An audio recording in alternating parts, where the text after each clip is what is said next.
Today we travel back to another time and place. Imagine the Colosseum of Rome, an architectural marvel, stands testament to the empire's grandeur and its fall. Do you know the story of Odoacer?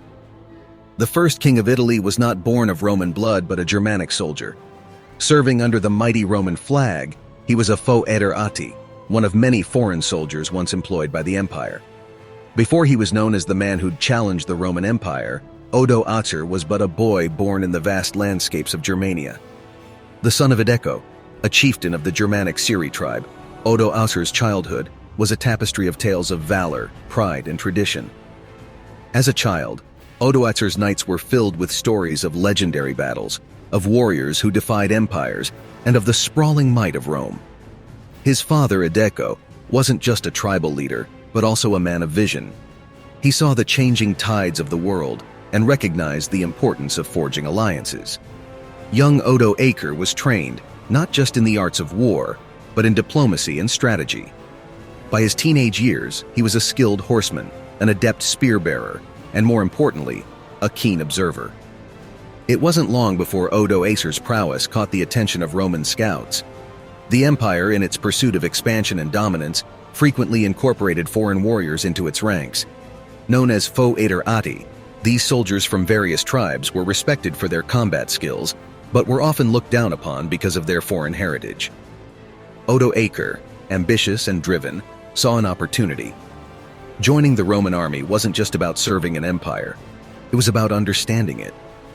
The boy from Germania rose through the ranks, not just because of his combat abilities, but because he grasped the intricacies of Roman politics and strategy.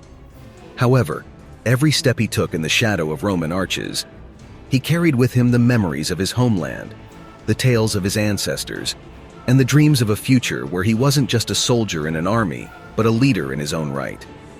In 475 AD, with the ascendancy of Emperor Augustus, the winds of discontent began to blow.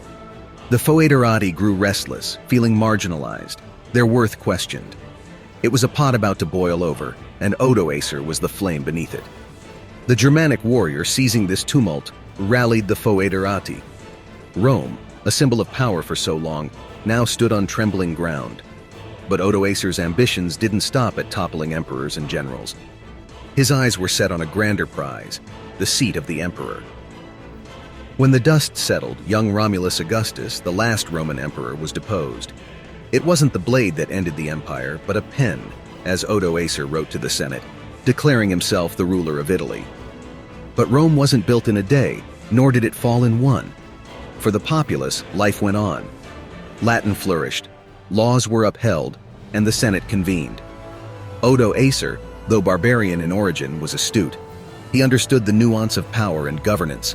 He elevated the Senate, granting them prestige, ensuring a smoother rule. Yet the horizon bore witness to the storm clouds of rivalry. Zeno, the Eastern emperor, saw in Odoacer not an ally, but a growing threat. To counter this, Zeno made a strategic move. He empowered Theoderic the Great, an Ostrogoth, charging him with the task of defeating Odoacer. Battles were waged, strategies plotted, and allegiances tested. Theoderic, living up to his moniker, the Great, emerged triumphant. Odoacer's reign, which started with a revolt, ended with his death in 493. Yet it's crucial to understand that while history marks 476 AD as the fall of the Western Roman Empire, those living it felt no changes in their day-to-day lives. 9 emperors had come and gone in the past 2 decades. Power changed hands, but the spirit of Rome, its soul, endured. For it wasn't just brick and mortar, nor titles and territories. Rome was an idea, a beacon of civilization, culture, and governance. And ideas, as history shows us time and again, are indestructible. When we talk about the barbarians rising and the empire falling, remember it's just one part of Rome's big story. Even as Rome appeared to fall, its legacy continued and serves as both a warning and a lesson for the empires of today. Remember to like and subscribe, and we will see you on the next episode of Invisible Legends Reimagined.